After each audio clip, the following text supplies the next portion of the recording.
வணக்கம்மா. இன்னைக்கு நம்ம வீடியோவில் ஒரு டிஃப்ரெண்ட்டாக முட்டை சாதம் எப்படி செய்யுதுன்னு பார்க்க போகிறோம். வாங்க நம்ம வீடியோவில் பார்க்கலாம். வீடியோ பார்க்கறதுக்கு முன்னாடி நம்ம சேனலை சப்ஸ்கிரைப் பண்ணிக்கோங்க. அப்படியே பக்கத்தில் இருக்கிற பெல் பட்டனை ப்ரெஸ் பண்ணிக்கோங்க. நெய் ஒரு ஸ்பூன் போட்டுக்கலாம். நல்லெண்ணெய் தேவையான அளவு நல்லெண்ணெய் ஊற்றிக்கங்க, தப்பு இல்லை, நல்லது தான் உடம்புக்கு. எண்ணெய் காஞ்சிச்சுங்கம்மா. சோம்பு போட்டுக்கலாம். ஒரு அரை ஸ்பூன் சோம்பு போட்டுக்கோங்க. நான் வந்து பெரிய வெங்காயம் 5 வெங்காயம் கட் பண்ணி வச்சுருக்கேன், போட்டுக்கலாம். 3 பச்சை மிளகாய் பொடியை கட் பண்ணி வச்சுருக்கேன். நல்லா வந்து வெங்காயம் நல்லா வதக்கிடுங்கம்மா. முட்டை சாதத்துக்கு வந்து வெங்காயம் நல்லா வதங்கணும். இஞ்சி பூண்டு பேஸ்ட்டு 1 ஸ்பூன் போட்டுங்கம்மா. கருவேப்பிலை பொடியை கட் பண்ணி போட்டுருங்க. நல்லா வந்து இஞ்சி பூண்டு வாசனை போகிற அளவு நல்லா வதக்கிடுங்க. ஒரு சின்ன தக்காளி பொடியை கட் பண்ணி போட்டுடலாம். தக்காளி வந்து முட்டை சாதத்துலாம் ரொம்ப போடக்கூடாது. வெங்காயம் நிறைய போடலாம், தக்காளி போடக்கூடாது. கொஞ்சமாக உப்பு போட்டுக்கலாம். நல்லா வதங்கிடணுமா. ஒரு அரை ஸ்பூன் சில்லி பவுடர் போட்டுருங்க. கரம் மசாலா அரை ஸ்பூன் போட்டுருங்க. ஜீரகத்தூள் 1/4 ஸ்பூன், மஞ்சத்தூள் அரை ஸ்பூன். நல்லா வந்து மிக்ஸ் பண்ணி விடுங்கம்மா. நல்லா வதங்கிடணும். அந்த கரம் மசாலா வாசனை மிளகாத்தூள் வாசனைலாம் இருக்கக்கூடாது. நல்லா வதங்கிடணும்.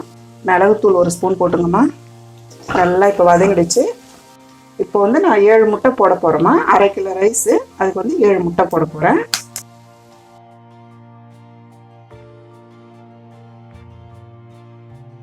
இப்போ கொஞ்ச நேரம் அப்படியே இருங்க, உடனே கிளறக்கூடாதுமா.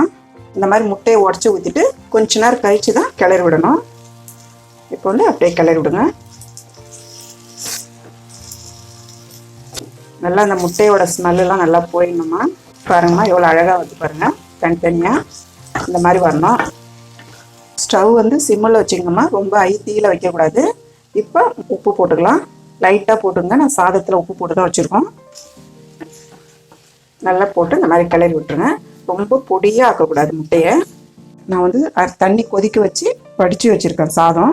இது வந்து 1/2 கிலோ பாஸ்மதி ரைஸ்மா. நல்லா தண்ணி கொதிக்க வச்சு தண்ணியிலே வந்து கொஞ்சம் எண்ணெய் போட்டுருங்க. உங்களுக்கு இந்த மாதிரி உதிரியாக வரும். உங்களுக்கு பாஸ்மதி ரைஸ் இல்லைன்னா கூட நம்ம சாப்பாடு வடித்த சாதம் மீந்து போச்சு அந்த மாதிரி இருந்தால் கூட நீங்கள் வந்து இந்த மாதிரி செய்யலாம். முட்டை சாதம் பாஸ்மதி ரைஸ் தான் இருக்கணும்னு அவசியம் இல்லை. நான் பாஸ்மதி ரைஸில் நான் செய்கிறேன். இப்போ கொஞ்சம் கொஞ்சமாக சாதத்தை எடுத்து போடுங்கம்மா. கொஞ்சம் சாதம் போட்டு கிளறுங்க. உங்களுக்கு எவ்வளோ திட்டமாக வருதோ அதுக்கேற்ற மாதிரி கிளறிக்குங்க. சரியாக போச்சுன்னா விட்டுடணும், இல்லை அதிக சாதம் போடணும்னா போடலாம். இப்போ கொஞ்சம் சாதம் போடுங்க. இப்போ நல்லா கிளறி விடுங்கம்மா. இந்த சாதம் வந்து குழந்தைங்களுக்குலாம் ரொம்ப பிடிக்கும், பெரியவங்களுக்கும் ரொம்ப பிடிக்கும். ஒரு லஞ்சு கட்டணுன்னா சீக்கிரமாக இது ரெடிமேடாக அழகாக செய்திடலாம். சாதம் நல்லா கிளறி வச்சுமா. புதினா வந்து இந்த மாதிரி பொடியை கட் பண்ணிவிடுங்க. நீங்கள் புதினா போடலைன்னா கொத்தமல்லி போட்டுருங்க. புதினா போட்டிங்கன்னா பிரியாணி மாதிரியே இருக்கும் வாசனை, டேஸ்ட்டு. இப்போ புதினா போட்டு நல்லா கிளறி விடுங்க. அவ்வளோதாம்மா, முட்டை சாதம் ரெடி ஆயிடுச்சு. எப்படி இருக்குன்னு நம்ம டிஸ்பிளேல பார்க்கலாம். நீங்களும் வீட்டில் செஞ்சு பாருங்கள். இந்த வீடியோ உங்களுக்கு பிடிச்சிருந்தா லைக் பண்ணுங்கள், ஷேர் பண்ணுங்கள். உங்களுக்கு எதாவது டவுட் இருந்தால் கமெண்ட் பண்ணுங்கள். அம்மாவோட வீடியோஸ் சுட சுட தெரிஞ்சுக்க மறக்காமல் நம்ம சேனலை சப்ஸ்கிரைப் பண்ணிக்கோங்க.